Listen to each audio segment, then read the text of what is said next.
এই ভিডিওটো থকা প্লেলিষ্টত সেই ভিডিওটো পাব ঠিক আছে আজি প্ৰশ্নসমূহ ডিসকাস কৰোঁ না হোক এতে ফাৰ্স্ট কোৱেশ্চনটো আছে the product of two numbers is 1575 দুটা নম্বৰৰ product মানে পূৰণফল দিছে 1575 and their quotient is 9/7 আৰু quotient মানে ভাগফল দিছে 9/7 find the sum of the numbers আমাক নাম্বাৰ দুটাৰ sum টো উলিয়াব কৈছে ঠিক আছে এতিয়া মই নাম্বাৰ দুটা x আৰু y বুলি লেট কৰিলো হয়নে ফাৰ্স্ট কি দিছে প্ৰডাক্ট মানে x * y কি দিয়া আছে 1575 মই নাম্বাৰ দুটা x আৰু y বুলি লেট কৰিলো যত x টো y কে ডাঙৰ x is greater than y ঠিক আছে তারপর দিছে and their quotient that means x ক যদি আমি y এ ডিভাইড কৰো তেতিয়া আমি কি পাম 9/7 হয়নে এটো নাম্বাৰ 1 দিওক এটো নাম্বাৰ 2 দিওক এতিয়া এই 1 ইকুৱেচনক 2 ইকুৱেচনে ডিভাইড কৰি দিওক লেফট হ্যান্ড সাইডে ডিভাইড কৰিম xy by x by y right hand side 1575 by 9/7 ঠিক আছে এটা এই ডিভাইডটো ইনটু কৰক তেতিয়া আমি কি পাম xy into y by x ইয়াৰ কি পাম 1575 into 7 to উপৰ যাব 9 to তলত আহিব ডিভাইড টু ইনটু কৰিছো এটো ৰেচিপ্ৰকেল হৈছে 9/7 আছিল 7/9 আছে ঠিক আছে এটো 7 6 নেকে ডিভাইড টু ইনটু কৰিছো x by y টো কি হৈছে ৰেচিপ্ৰকেল হৈ y by x হৈছে এটা এটো x এ ক্যান্সেল যাব 9 এ 1575 ক্যান্সেল যাব 175 ইয়াত কি থাকিলে y into y আমি কি পাম y square 175 into 7 আমি কি পাম 1225 y equal to কি পাম ইয়াৰ ৰুট কি পাম 35 35 into 35 আমি কি পাম 1225 ঠিক আছে গতিকে y ভ্যালু কি পালো 35 এতিয়া এক নম্বৰ ইকুৱেচনত বহাই দিও x ভ্যালু ওলাই যাব ইয়াৰ পৰা আমি x equal to কি পাম 1575 divided by y that means 1575 ক 35 এ ডিভাইড কৰি দিলে হ'ল আৰু ডিভাইড কৰিলে আমি কি পাম ডিভাইড কৰি চাব ডিভাইড কৰিলে আমি পাম 45 হয়নে আমাক সাম উলিয়াব দিছে নাম্বাৰ কিটা কি পালো x পালো 45 that means এটা নাম্বাৰ পালো 45 আৰু আনটো নাম্বাৰ পালো 35 এটা প্লাস কৰি দিওক 45 ৰ লগত 35 প্লাস কৰিলে আমি কি পাম আমি পাম 80 so sum of the numbers will be 80 so a correct answer of option C here correct answer ঠিক আছে next question to আছে what is the greatest 5 digit number that is completely divisible by 8 15 16 21 and 5 এই চাৰিটাৰ ভিতৰ কোনটো 5 digit numberক এই number কিটাই completely divisible হয় মানে সম্পূৰ্ণৰূপে বিভাজ্য হয় ঠিক আছে এতিয়া এটো আমি এটাটাকে ডিভাইড কৰি চাইও আনসাৰটো দিব পাৰো কিন্তু তেনেকৈ কৰিলে টাইমটো যথেষ্ট ল'ব সো ইয়াৰ সহজতে কৰা মেথডটো কি কৰিব যিকিটা নাম্বাৰে ডিভিজিবল বুলি হ'বলৈ কয় মানে 8 15 16 21 আৰু 5 এইকিটা নাম্বাৰ দিছে নহয় এইকিটাৰ এলসিএম উলিয়াব এলসিএমটো আপোনালোকে উলিয়াই চাব এইকিটাৰ এলসিএম আমি কি পাম এলসিএম পাম 1680 আমি কি কৰিলো এই নাম্বাৰ কিটাৰ এলসিএম উলিয়ালো ঠিক আছে তাৰ পিছত আমাক 5 ডিজিট নাম্বাৰ বুলি কৈছে হয়নে নহয় আটাইতকৈ ডাঙৰ 5 ডিজিট নাম্বাৰটো কি হ'ব 99955 গ্ৰেটেষ্ট 5 ডিজিট নাম্বাৰটো হ'ব কি 99955 এতিয়া কি কৰিব এই এলসিএম টো ইয়াক ডিভাইড কৰি দিব ইয়াক ডিভাইড কৰিব 1680 ডিভাইড কৰি চাব ডিভাইড কৰিলে আমি ৰিমাইন্ডাৰ পাম 879 মানে ভাগশেষ কি পামগে আমি 879 ঠিক আছে এতিয়া এই 879 টো ইয়াৰ পৰা মাইনাস কৰি দিওক ৰিকোয়াৰ্ড আনসাৰটো ওলাই যাব 99955 ৰ পৰা মাইনাস কৰি দিওক 879 এটো মাইনাস কৰি চাব মাইনাস কৰিলে আমি পাম 99120 গতিকে ৰিকোয়াৰ্ড answer is 99120 99120 is the greatest number which is completely divisible by these numbers এই নাম্বাৰ কিটাৰে এই নাম্বাৰটো completely divisible হয় গতিকে শুদ্ধ উত্তৰ হ'ব অপচন সি ইয়াৰ শুদ্ধ উত্তৰ ঠিক আছে নেক্সট কোৱেশ্চন আছে if a plus b equal to 12 and a into b equal to 22 find a square plus b square option একিটা আছে আমাক a plus b দিছে 12 আৰু ab দিছে 22 আমাক a square plus b square value উলিয়াব কৈছে ঠিক আছে এনে ধৰণৰ কোৱেশ্চনত কি কৰিব এটো যেটো দিয়া থাকে তাত হোল স্কয়াৰ লগাই দিব both সাইডত এটা এটো a plus b হোল স্কয়াৰ হলে এটা এটো a plus b হোল স্কয়াৰ ফৰ্মুলাত ভাঙি দিওক তেতিয়া আমি কি পাম a square plus 2ab plus b square ঠিক আছে 12 ক স্কয়াৰ কৰিলে আমি পাম 144 এই ab ভ্যালু টু 22 ইয়াত বহাই দিওক তেতিয়া আমি কি পাম a square plus b square equal to 144 2 into ab এই 22 ভ্যালু টু ইয়াত বহাইলে আমি পাম 2 into 22 আমি কি পাম 44 হে 44 টো এটো সাইডে নিলে মাইনাস হ'ব এটো সাইডে প্লাস আছে এটো সাইডে মাইনাস হ'ব মাইনাস কৰিলে আমি কি পাম 100 গতিকে a square plus b square value কি হ'ব 100 এটো হৈছে ইয়াৰ কাৰেক্ট আনসাৰ ঠিক আছে আৰু এটো ইয়াতকৈ শৰ্ট ট্ৰিকত কৰিব পাৰো কি কৰিব 12 ক স্কয়াৰ কৰিব ডাইৰেক্ট 144 পাব ইয়াত 2 ইনটু কৰিব 44 পাব মাইনাস কৰি দিব 100 পাব এটো হয়নে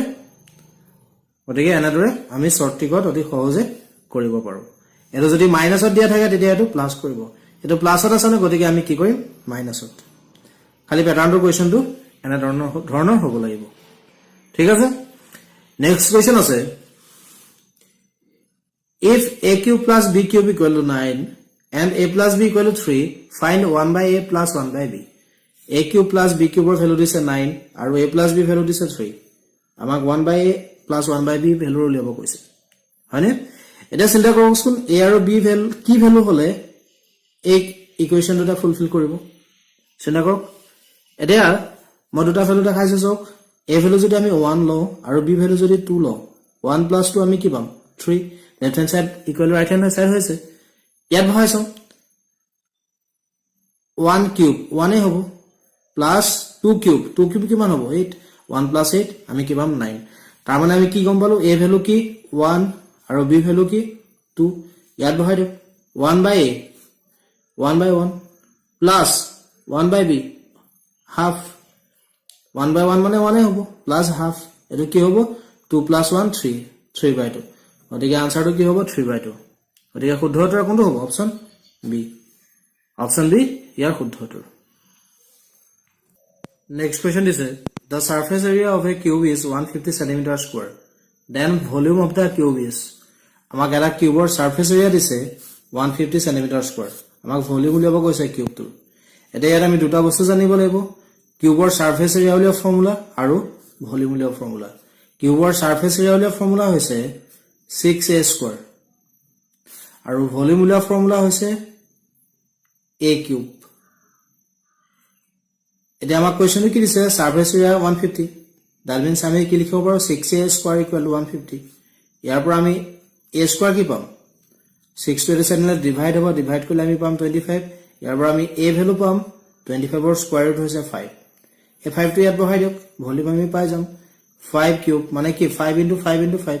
5 into 5 into 5 কৰিলে আমি কি পাম 125 আৰু ইউনিটটো আহিব সেন্টিমিটাৰ কিউব গতিকে ইয়াৰ শুদ্ধ উত্তৰ কোনটো হ'ব অপচন বি ইয়াৰ শুদ্ধ উত্তৰ নেক্সট কোৱেশ্চনটো আছে if a is to b equal to 3 is to 4 and b is to c equal to 6 is to 5 find c is to a আমাক a is to b দিয়া আছে 3 is to 4 b is to c দিয়া আছে 6 is to 5 c is to a উলিয়াব কৈছে a is to b দিছে 3 is to 4 এটা এনেকে লিখিলক 3 is 4 বুলি আৰু b is to c দিছে 6 is to 5 6 আৰু 5 বুলি এনেকে লিখিলক এতিয়া এটো সলভ কৰা আটাইতকৈ শৰ্ট ট্ৰিকটো হৈছে এটো ইনটু কৰক এটো ইনটু কৰক আৰু এটো ইনটু কৰক 3 এ 6 এ ইনটু কৰক কি পাব 18 is to 6 A 4 A into কৰক 24 is to 4 A 5 A into কৰক কি পাব 20 ইয়াতো কমন ফেক্টৰ আছে নে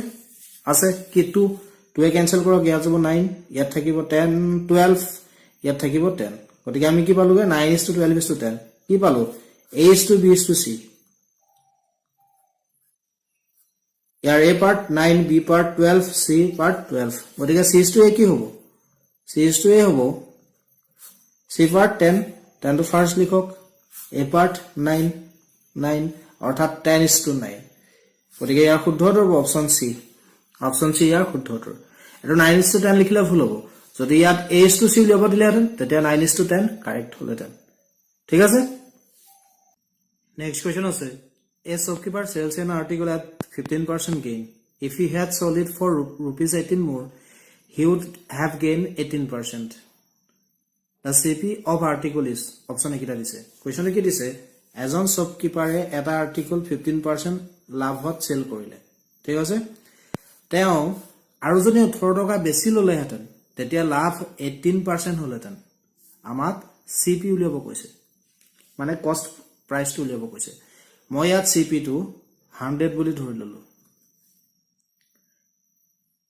কষ্ট প্ৰাইচটো মই কি বুলি ধৰিলো 100 এতিয়া 100 रुपीसৰ বস্তু এটা 15% প্ৰফিট লৈ সেল কৰিলে এসপি কি হ'ব এসপি হ'ব 115 ঠিক তেনেকে 18% প্ৰফিট লৈ সেল কৰিলে কি হ'ব তেতিয়া এসপি কিমান হ'ব 118 হয় না নহয় 18 रुपीस বেসিক্যাল লৈ সেল কৰা হলে ইমান লাভ হলহেঁতেন মানে আমি এই দুটা মাইনাস কৰিলে কি পাম रुपीस 18 118 ৰ পৰা 115 মাইনাস কৰিলে আমি কি পাম रुपीस 18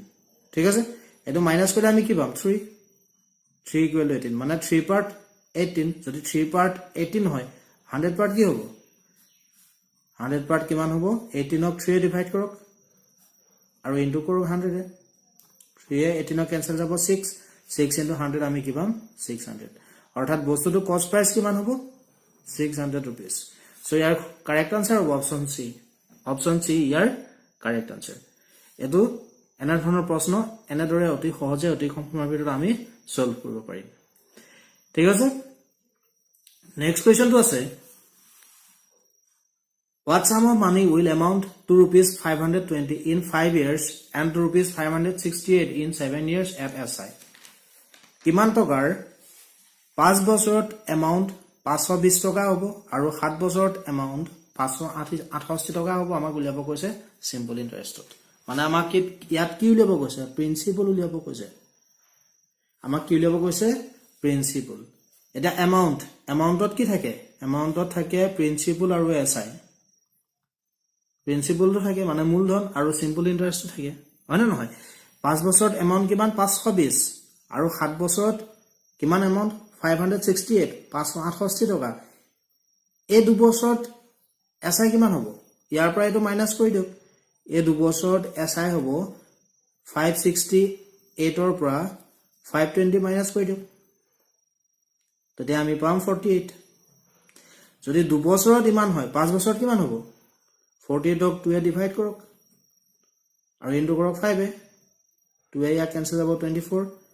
24 into 5 আমি পাম 120 মানে 5 বছৰত সিম্পল ইন্টাৰেষ্ট আমি কি পালোগে 120 আৰু এমাউন্ট কি দিছে 520 এটা এমাউন্টৰ পৰা এই সিম্পল ইন্টাৰেষ্টটো মাইনাস কৰি দিও তেতিয়া আমি প্ৰিন্সিপলটো পাই যাম ইয়াৰ পৰা আমি কি পাম প্ৰিন্সিপল ইকুৱেল টু কি পাম simple amount minus simple interest এটো ফৰ্মুলা ইয়াত আমি ইউজ কৰিছো এটো সিম্পল ইন্টাৰেষ্ট 5 বছৰত আৰু এটো এমাউন্ট 5 বছৰত বুজি পালে গতিকে 520 পৰা 120 মাইনাস কৰি দিওক তেতিয়া আমি প্ৰিন্সিপল কিমান পাম 400 মানে প্ৰিন্সিপল কিমান হ'ব 400 400 টকা যদি আমি 5 বছৰলৈ থওঁ